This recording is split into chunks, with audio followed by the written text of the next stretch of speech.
Hello and welcome to the 5th video in this series of EG168 Matlab videos. This video looks at using the fprintf function for formatted outputs, as well as generating random numbers and conditional statements.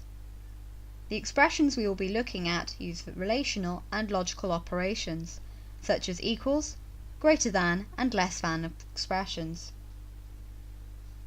So to begin, let's look at how the fprintf function is used to enable better control over displaying outputs. We have already seen fprintf used in previous videos as a substitute for the display function and as a way of enabling some formatting. So let's look at a more complex example of how it can be used. So to begin, let's just use the basic display command to produce 42 once. So that is disp and 42. Now if we want to produce it 4 times, we can produce a vector, in this case called 42s.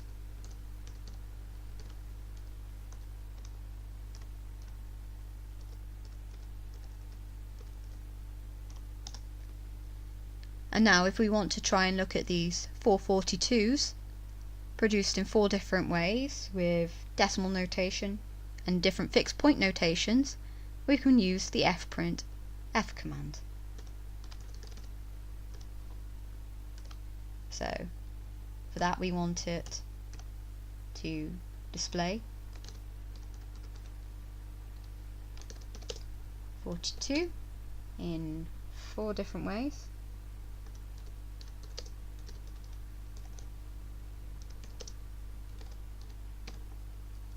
And then we specify the different notations. So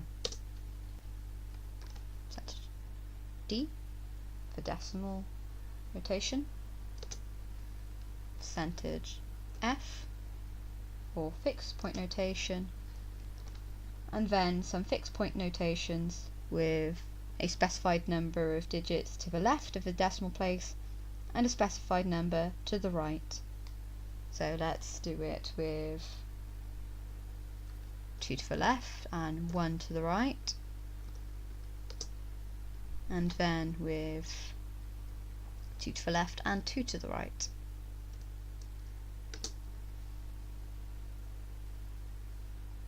And then in order to get a new space, we can then do -n.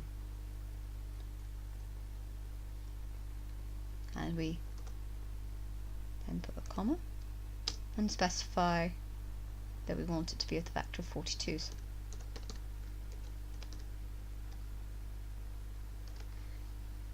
Now be warned, if you use the wrong number of spaces or put a comma in the wrong place, you will need to be doing a bit of troubleshooting. But stay calm and just keep trying. In this case it works, and we have it in the decimal notation and the fixed point notations. So, moving on.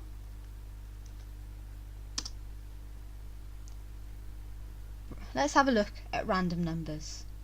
Random numbers are useful to test simulations.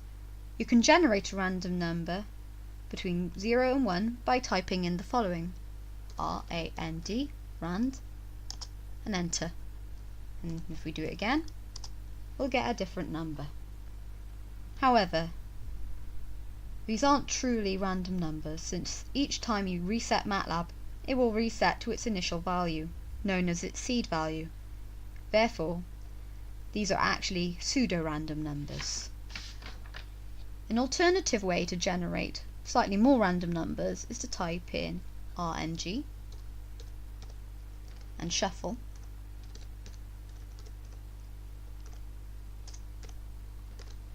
which will shuffle up the random numbers so that the random number produced will be based on the time on your computer. So if we do that again, we'll get a different type of random number.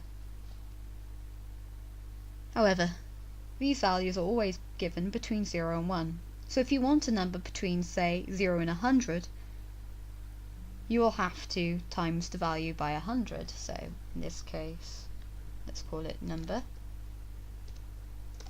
equals rand times 100. and we get a new random number. And then if you want that to be a whole number, you can round it.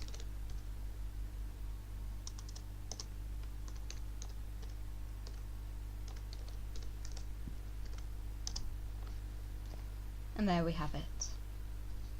Or if you want a simpler and slightly faster way to produce a random number, we can use the following command. Rand I, brackets, or brackets, 1, 100. That should get it between 1 and 100. If we close the brackets, there we have it, a rounded random number between 1 and 100. Then continuing on from this, if we want to make a matrix of random numbers, we can use the command rand, followed by the x, then y values for the matrix. So if we type in rand 3, we get a 3 by 3 matrix of random numbers. On the other hand, if we type in rand 4, 5, this creates a 4 by 5 matrix of random numbers. Now moving on to the final section of this video, we will be looking at conditional statements. These enable us to make choices about which statements are executed according to whether a certain condition has been met. This can be done by using the if, else if, and else statements. The if statement is used first to check if a certain condition has been met. For example, let's create the M file called over under, and this will produce a game which requires part judgment and part luck to win or lose. So I've already got it, but let's delete this and start over so that you can see it step by step. So if we start by putting a little bit of annotation in, this is the over under M file, and from this we want to get a number from the user to start with.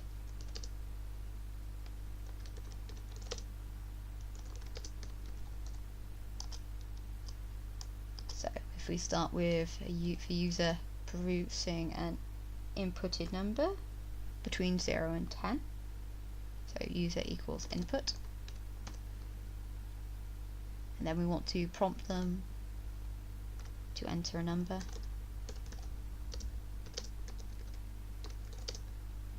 between 0 and 10.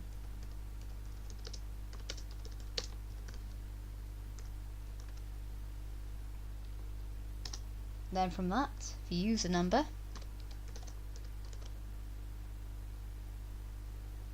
can equate to the user, the number produced by the user, times by random number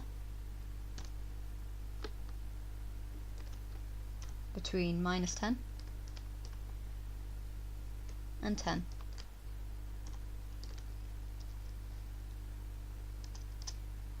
Now, from that, let's give ourselves a bit more annotation.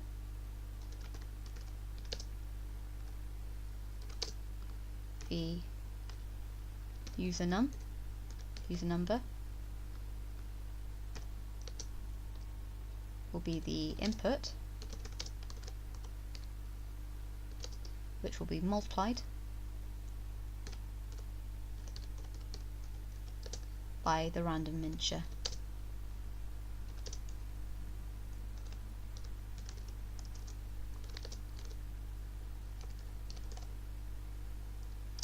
And we need that value to be between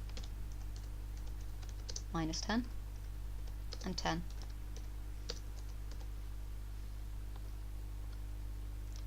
So from that, let's start the if loop to test a number.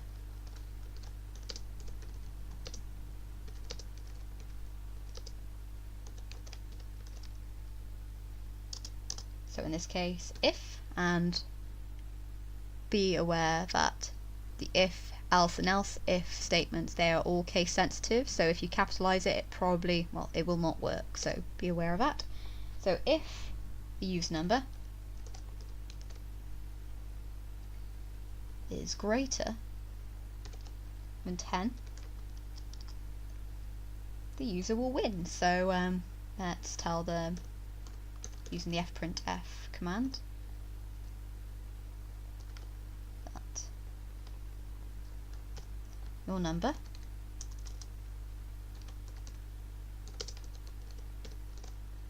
whatever it is in decimal notation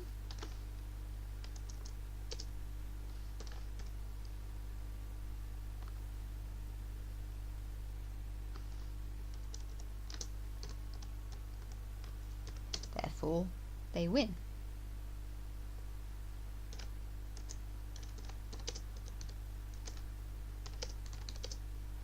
You don't really win anything, you just win pride in this game, but that's all nice, isn't it?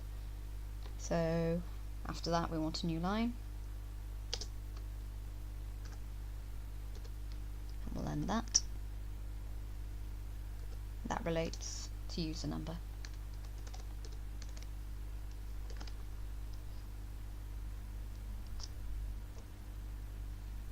And then we want the else if command, so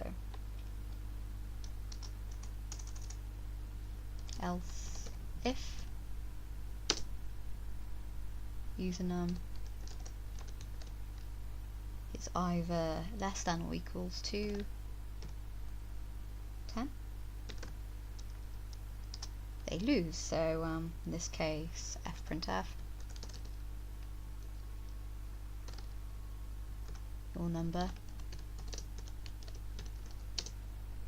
is whatever it is in decimal notation, you lose.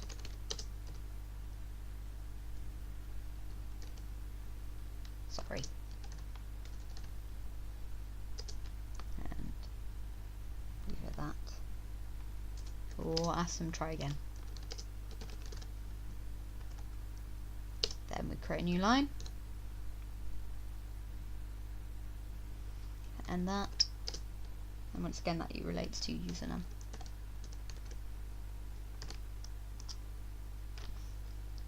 And we end. And now if we save and run that, we have to enter our value between 0 and 10, so let's make that 2. And in this case our output number is 18, so you win. Let's try that again. If we go for 8, you get 0, so you lose. So you can see how it works, and you can have a play with that if you like in your own time. As well as the if and else if operations, there is also an else operator. So let's try and create a new example for that and create a new M file which we will call Sophia. So if we produce that, we'll save it as Sophia.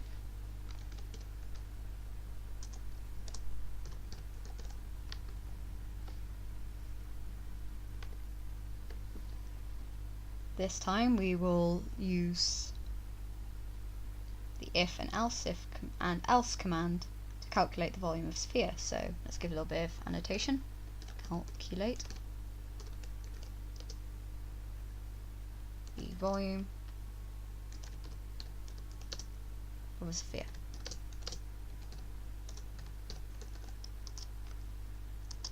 In this case the radius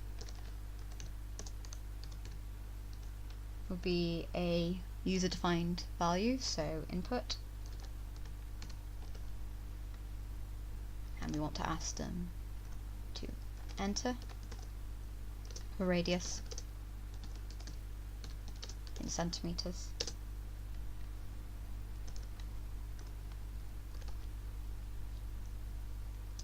And then we start the if command, so if the radius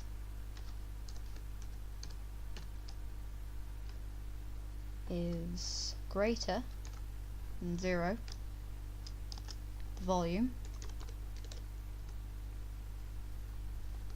equates to put over 3 times pi times the radius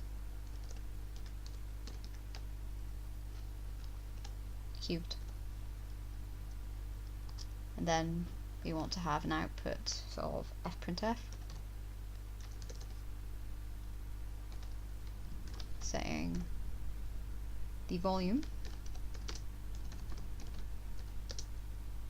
is whatever the value is, and we will have that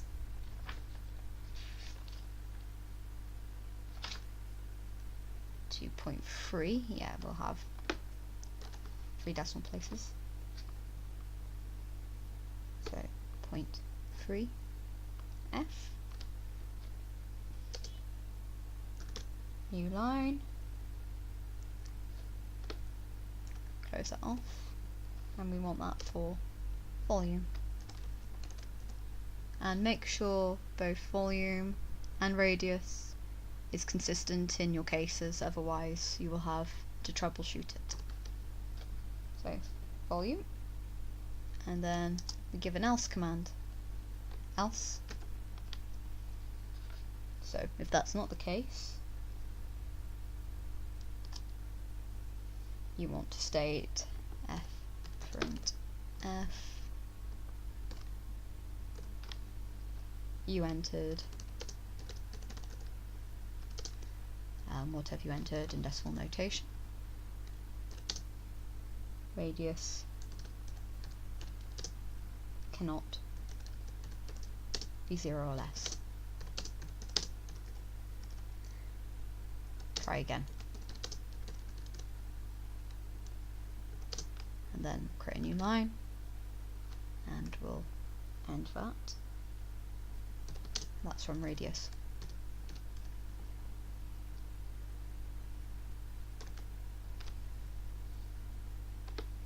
Then if we end that, we can save and run it. And let's try a few different values. So let's go for 5. We get our volume. 2. Sorry, run again. 2. And you can do that for a variety of different values. As well as this, if statements can be used to select data. So let's create an extra file. This one can be called extracting numbers. So if we save that,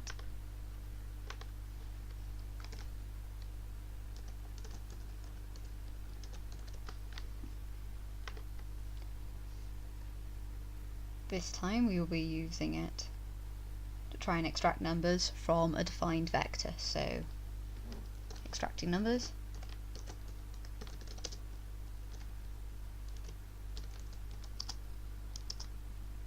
we want to first define vector.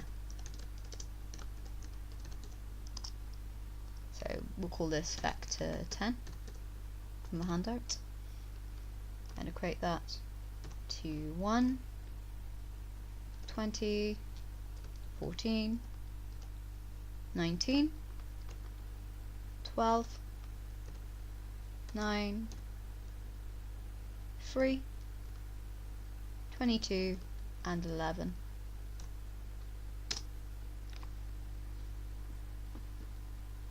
Now we want to get the size of matrix 10, so get size of matrix 10. That'll be rows, columns, is in size x10.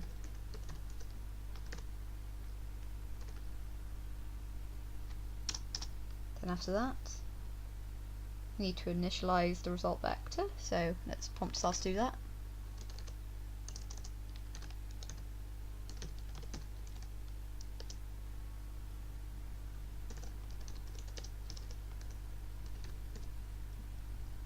And so numbers over 10.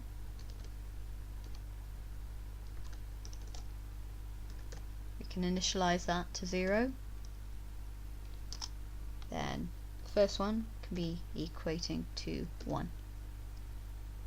So let's start our for statement. So for I am,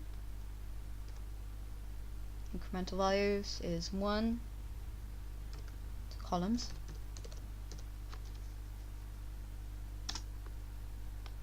and we have number equals to vector 10, incremental value, then if number is greater than 10,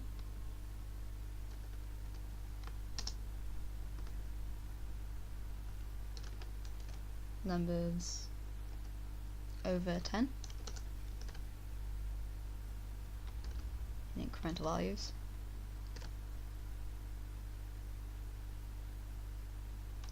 equate to vector 10 in incremental values, then in equates to in plus 1.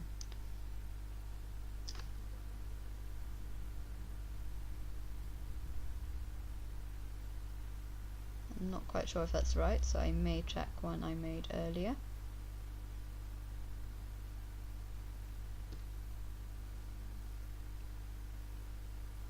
Nope, we are fine. Always good to double check, so in this case always double check the handout. And then we end it. And then we have to end it again. So both the if and for loops statements are ended. Then after that we want a couple of statements. So fprintf,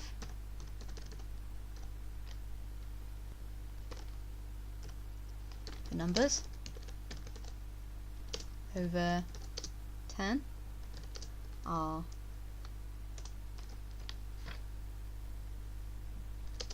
then we'll have on the next line what they actually are.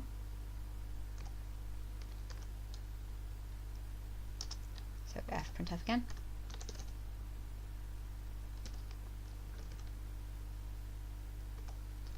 And then we want the value, decimal notation. Then we want a new line.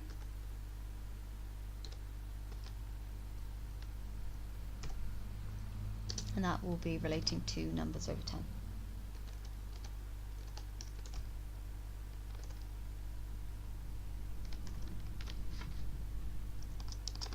Now if we save and run this,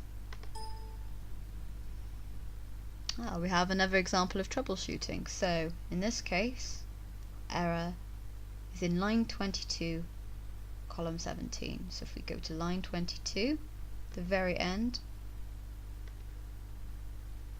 and column 17, so 1, 2, 3, 6, 7, 8, 9, 10, 12, 13, 14, 15, 16.